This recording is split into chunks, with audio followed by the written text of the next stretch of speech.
राजा चंद्रभान एक बहुत ही अच्छे राजा थे। उनकी 3 रानियां थी, जिनका नाम लक्ष्मी, सरस्वती और पार्वती था। सब कुछ बहुत अच्छा था, सब बहुत खुश थे।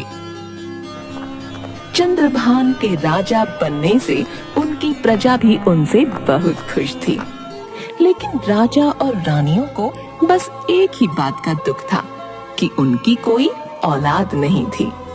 राजा चंद्रभान इसी बात को सोच सोच कर परेशान रहते थे कि उनके बाद उनके राज्य का उत्तराधिकारी कौन होगा। एक दिन महाराज अपनी 3 रानियों के साथ बैठकर कार्यक्रम देख रहे थे, जिसमें एक व्यक्ति तरह तरह की कला का प्रदर्शन करके उनका मनोरंजन कर रहा था। जब कार्यक्रम खत्म हुआ तो राजा ने उसे अपने पास बुलाया। तुमने तो समा बांध दिया, तुम्हारा नाम क्या है? महाराज, हमारा नाम है मनोरंजन। चलो दिल्ली ले चलें। अभी नहीं, फिर कभी चलेंगे। चलिए ना महाराज, दिल्ली चलते हैं, वहाँ ताजमहल भी देख लेंगे। ताजमहल तो कश्मीर में है। तुम दोनों ही गलत कह रही हो, ताजमहल तो आगरा में है। अगर मैं ना होती तो न जाने तुम दोनों का क्या होता। अरे मेरी तो सुनो। मनोरंजन जी, आप दिल्ली में रहते हैं क्या? महाराज, मैं आपके पड़ोसी मुल्क में ही रहता हूँ। और चलो दिल्ली ले चलें, मेरा तकिया कलाम है। अच्छा, मेरा भी तकिया कलाम है, चलो बाहर ले चलें। राजा के ये कहते ही सारे लोग हंसने लगे और मनोरंजन वहां से जाने लगा। तभी उसने देखा कि उसकी पत्नी और उसका एक छोटा सा बच्चा भी उसके साथ जा रहे हैं। राजा ने उसे वापस बुलाया और बहुत सा धन और स्वर्ण मुद्राएं उपहार में दिए। रात के समय, क्या हुआ महाराज, आप इतना परेशान क्यों लग रहे हैं? जब से आपने मनोरंजन के बेटे को देखा है, तब से आप उदास लग रहे हैं। पता तो है तुम्हें, मैं क्यों परेशान हूँ। तभी वहाँ बाकी रानियां आती हैं और आते ही कहती हैं, चलो चलो महाराज, हम सब घूमने चलते हैं। हाँ, चलो, खूब मजा आएगा। एक काम करो, तुम सब चले जाओ, मेरा मन नहीं है। चलिए ना, आपका थोड़ा मन बहल जाएगा, और बहुत दिनों से हम कहीं गए भी तो नहीं हैं।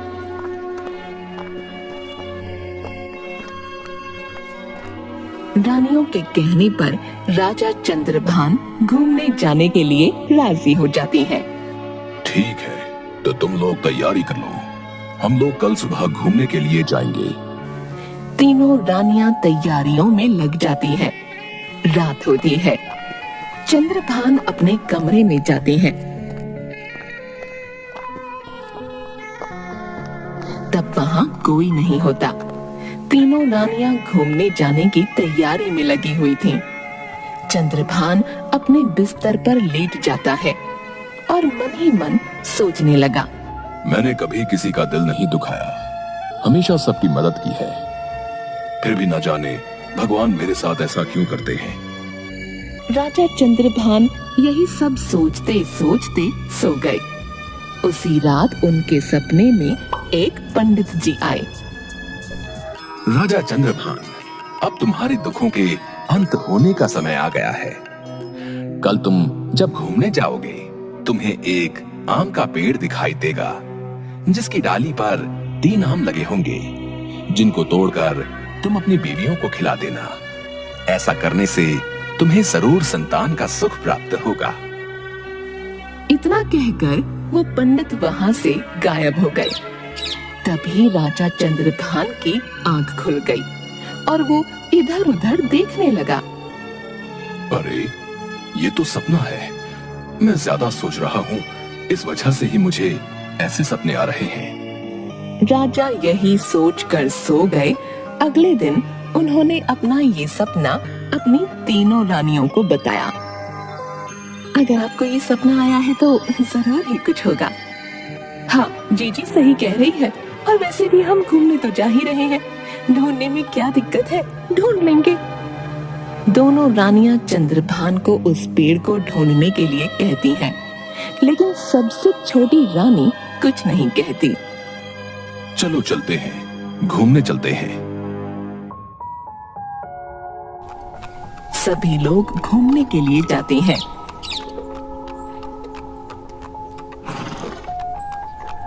वाह वाह, कितना अच्छा लग रहा है यहाँ, बिल्कुल स्वर्ग जैसा अनुभव हो रहा है। चिड़ियों की चहचहाट, कोयल की कूक, सब कितना अच्छा लग रहा है। और नदी का ये ठंडा पानी, सब कितना अच्छा लग रहा है। सब लोग मजे कर रहे थे, लेकिन राजा चंद्रभान इधर उधर उस आम के पेड़ को ढूंढ रहे थे। उन्होंने इधर उधर देखा, लेकिन कहीं भी उन्हें वो पेड़ नहीं दिखाई दिए। वो निराश हो गए।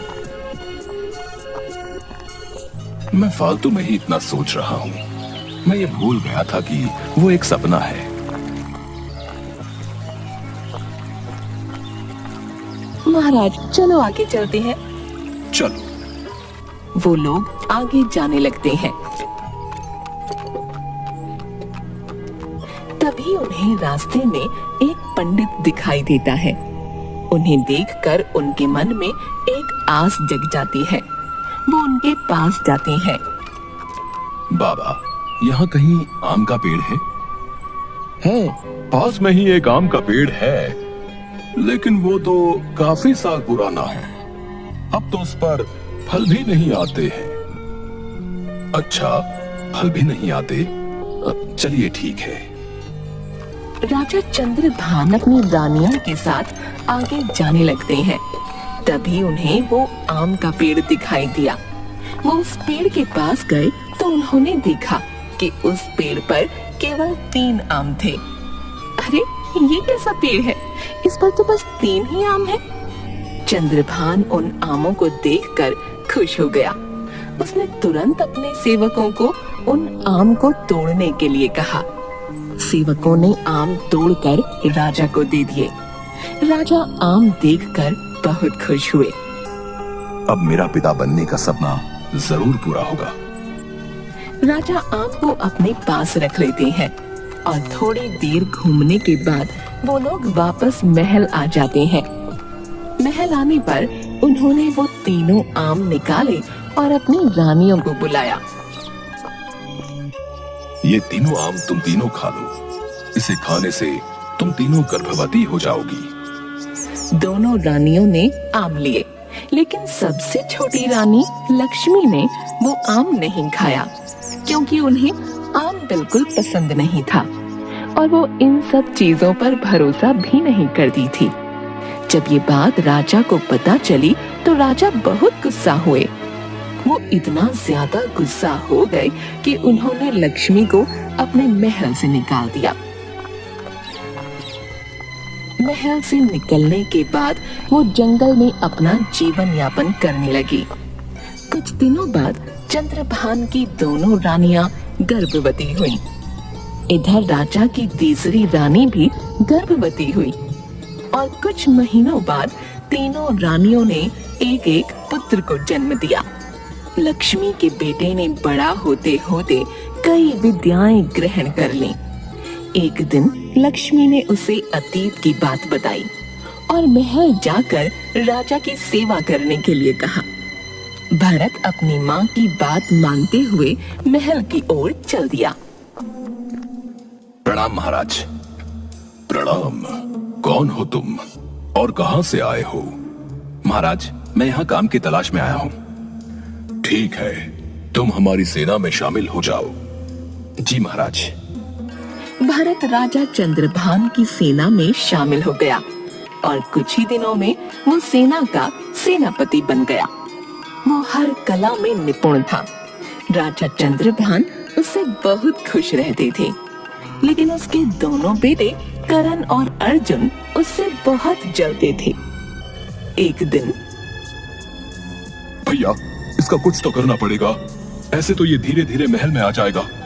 हाँ, सही कह रहे हो तुम। भैया, क्यों ना हम इसे मरवा दें? नहीं करण, हम ऐसा नहीं कर सकते। अगर हमने ऐसा किया तो महाराज हमें नहीं छोड़ेंगे। इसको तो किसी और तरीके से फंसाना होगा। हाँ भैया, मेरे पास एक योजना है। हम दोनों कल शिकार पर जाएंगे और वापस घर नहीं आएंगे। पिताजी हम दोनों को ढूंढने के लिए जरूर उस भरत को भेजेंगे, और जब हम नहीं मिलेंगे तो पिताजी खुद ही उसे मौत के घाट उतरवा देंगे। हाँ भैया, आप सही कह रहे हो। अगले दिन दोनों भाई शिकार के लिए निकल जाते हैं और शाम होते ही महल में उनकी माँ परेशान होने लगती है। किसी तरह महाराज उन्हें समझाते हैं। रात गुजरती है और सुबह सवेरे ही वो भरत को अपने पास बुलाते हैं। सेनापति भरत, अभी जाओ और हमारे पुत्रों को ढूंढ कर लाओ। अगर तुम हमारे पुत्रों को लाने में असमर्थ रहे तो तुम्हें इसके लिए मृत्यु दंड दिया जाएगा। महाराज, आप चिंता न करें, मैं आपके पुत्रों को सही सलामत लेके आऊंगा। इतना कहकर भरत जंगलों की ओर निकल जाता है। बहुत दूर चलने के बाद वो जंगल में पहुंच जाता है और उन्हें ढूंढने लगता है, लेकिन उसे कहीं कोई नजर नहीं आता। ऐसे ही पूरा दिन निकल जाता है और रात हो जाती है, लेकिन वो हार नहीं मानता और आगे की तरफ बढ़ता जाता है। बहुत दूर चलने पर उसे कुछ रोशनी दिखाई देती है। वो रोशनी के पास पहुंचता है तो देखता है कि वहाँ एक सुंदर लड़की खिड़की से झांक रही है। कौन हो तुम? कहाँ से आए? चले जाओ यहाँ से, वरना वो राक्षस तुम्हें भी कैद कर लेगा। मुझ जैसे कई लोग यहाँ कैद हैं, तुम यहाँ से चले जाओ। भरत उस लड़की की बात से बिल्कुल नहीं डरा और मन ही मन सोचने लगा कि हो ना हो वो लोग भी यही हैं। तभी वो राक्षस वहाँ आ जाता है और उसे देख लेता है, और जैसे ही वो उसे अपनी कैद में करना चाह रहा होता है, वैसे ही आओ, मुझसे युद्ध करो, मैं तुमसे युद्ध करना चाहता हूँ। जाओ जाओ यहाँ से, मुझसे युद्ध करना बच्चों का काम नहीं। हाँ। जादुई शक्तियों से तो कोई भी युद्ध जीत सकता है। अगर इतने बलवान हो तो बिना जादुई शक्तियों के युद्ध करो। ठीक है, मुझे मंजूर है। दोनों के बीच बहुत युद्ध होता है। कभी वो राक्षस उसे पटकता, कभी भरत उस राक्षस को पटकता। बहुत देर युद्ध चलने के बाद वो राक्षस को हरा देता है और सबको आजाद कराकर महल पहुंचता है। वो दोनों अपनी गलती के लिए उससे माफी मांगते हैं और अपनी जान बचाने के लिए शुक्रिया अदा करते हैं। साथ ही साथ राजा को पूरी बात बताते हैं। जब राजा को पूरी बात का पता चलता है, मुझे माफ कर दो, लेकिन तुमने ये सब सीखा कहाँ से? तुम्हारे घर वाले कौन हैं? महाराज, मैं आपकी तीसरी रानी लक्ष्मी का पुत्र हूँ। उन्होंने ही आपकी सेवा के लिए मुझे यहाँ भेजा है। भरत के मुंह से बात सुनते ही राजा की आंखों में पानी आ गया, क्योंकि वो सबसे ज्यादा प्यार छोटी रानी से करते थे। उन्हें अपनी गलती का एहसास हो चुका था।